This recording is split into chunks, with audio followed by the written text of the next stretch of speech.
Equality. I'm not going to lie, let's like get it out on the table. Holy cow, what a loaded potato of a topic. When we were approached about this, I was like really excited, but as the days got closer and closer, I was like, man, I hope I speak to this in an honorable way, okay?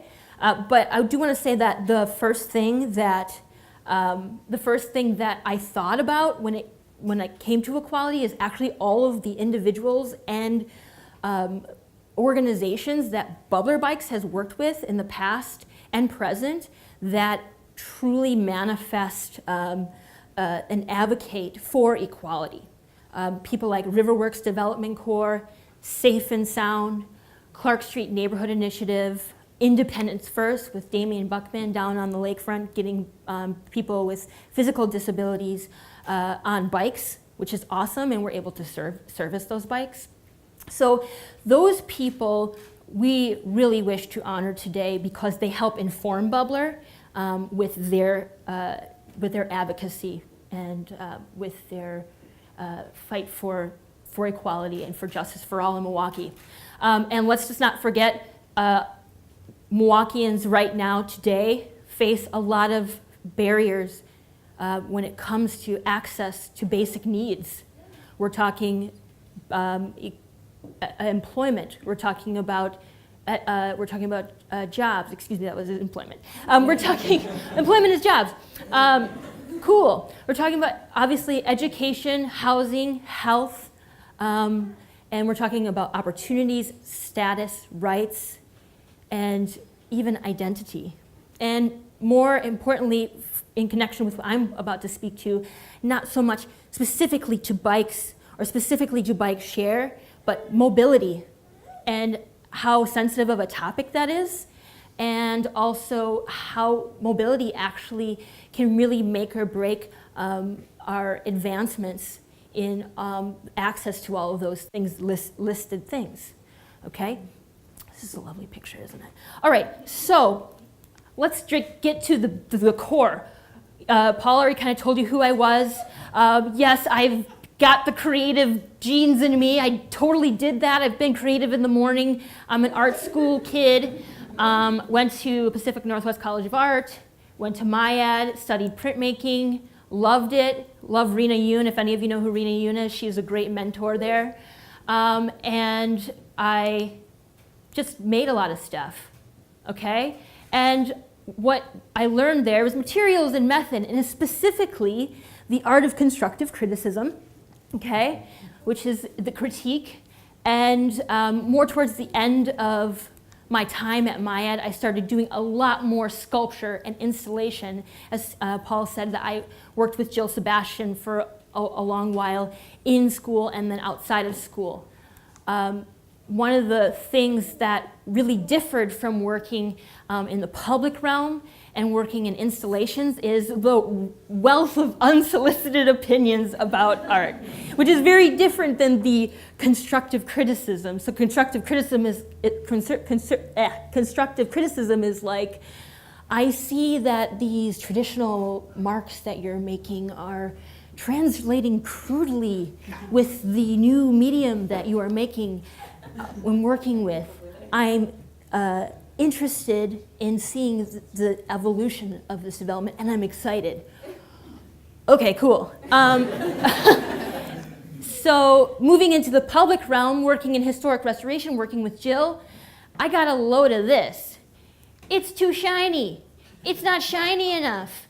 My uncle used to live here, but he's dead. You are taking prime farmers market real estate. You know that, right? Okay? And it's just too tan. It's too tan. And this is a true story. I was working on a Venetian fountain at a community center one day, and I heard a voice from behind me say, "It's too tan!" And I looked down and slowly panned up, and there was a man there standing akimbo, wearing tan Sperry's, tan Dockers, and a tan members-only jacket. That really happened. That was a really long time ago, but I cannot get that out of my mind. And it's one of the reasons why one of the pivotal reasons why I've gravitated towards public works. But those opinions really struck a chord with me because I was able to listen to a wealth of needs and concerns and priorities, and then some other like fluff about like things being tan, and it was really entertaining. And so, hey, I'm gonna go with this. And I worked with Jill for a long while to do some work for Union South. Okay, so I'm just gonna leave off, stop talking about me so much. This is actually one of the most pivotal books that I've ever read in terms of working in the public realm. Some of you may have heard of it or read it. It's a really short read. I highly recommend it. It's called Whose Art Is It? And this starts to get more in-depth into perception and also into the measures of equality and basic rights. This guy, John Aaron, he lived and worked in the South Bronx in the 80s, a very undesirable place to be for many, but hip hop, like the birth of hip hop basically happened there, so no big deal. I think that we can, be happy about that. But what he did was he memorialized all these people that lived in the neighborhood that typically wouldn't get the recognition, and it was experiential. He did it on the street, and he's basically like mummifying these people. What is not entertaining about that? But I think it's very special that these people that are often overlooked had the opportunity to have a representation of themselves in their neighborhood that they could see on a building. He was commissioned to do a very large piece as a representation of the neighborhood, and he made this piece actually on the front cover of the book. But the three people that he showcased were junkies, and they were criminals and like street children. That's the description of the book. I didn't really like it, but que sera. But all those people that were very happy about their experience in being memorialized actually came back and they said, we don't like this. And even though he lived in the neighborhood, he worked in the neighborhood, he was friends with the people,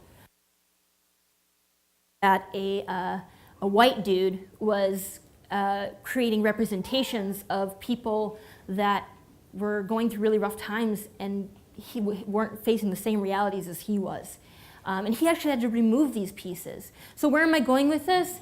Is in-depth perception of the variances of people's needs and concerns, their priorities, moving further into the civic realm. What are our responsibilities to make sure that people are being represented well and that every single opportunity that comes their way is not a one-size-fits-all solution or representation. So we're going to move past that. And these are just some pictures of the bus that he made. Okay, yay, bubbler bikes. So I moved into working at Bubbler Bikes. Very public-facing role, community engagement coordinator, not raised in Illinois. Okay, so I have gone from public art to cities. I love cities. I was asked, what is it that makes a good city? And I have a lot of opinions, but the one thing that I truly, truly love about a good city is all of the free, public, safe spaces that people can exist in. Instead of being isolated inside of buildings where there is even a residual chance that there might be some common consensus amongst each other to take agency over a built environment. That's number one. So that's where I am today. And I'm going to talk to you a little bit about this big gap here. It's really important that they've come to us, that Creative Mornings come to us about equality, because we do need to speak to the fact that we have a very small system right now that doesn't serve everyone. It doesn't serve everyone practically. But we are a nonprofit organization that eats grants for breakfast, and we have to balance our priorities when it comes to obtaining sponsorships, obtaining those backings. So even though we are not totally covering that middle part of Milwaukee, I will testify that it's not because we don't want to, it's because we don't never know when the next bit of funding is going to come. But I will make a commitment to all of you now to say that we are determined to fill in that gap. And our main goal is to be at 400 stations throughout greater Milwaukee that are entirely transit integrated, okay? And that's what we're gonna do, and I'm gonna make a promise to you so you can come up to me and bug me about it later. Moving along.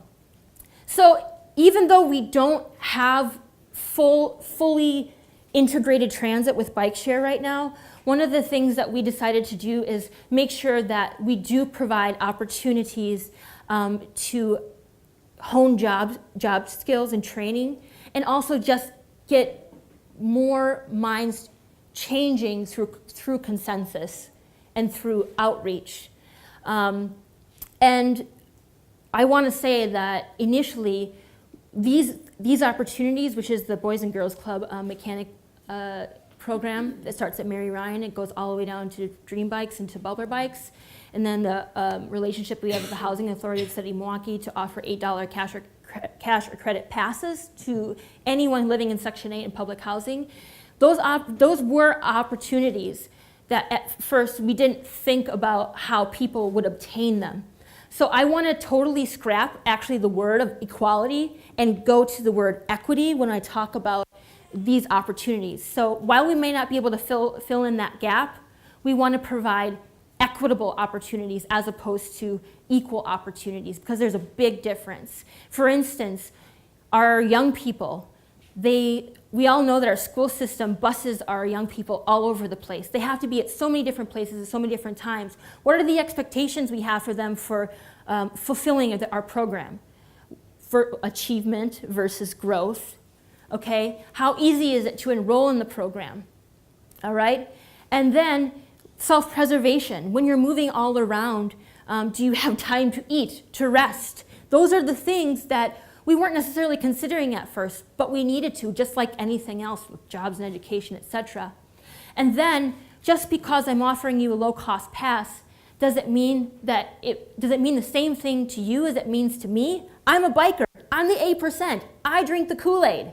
So the service that we are providing doesn't mean the same thing.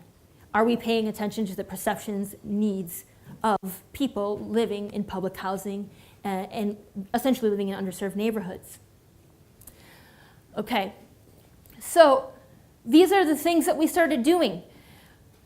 We started doing education inside council meetings, resident council meetings, coming to you, paying you a visit.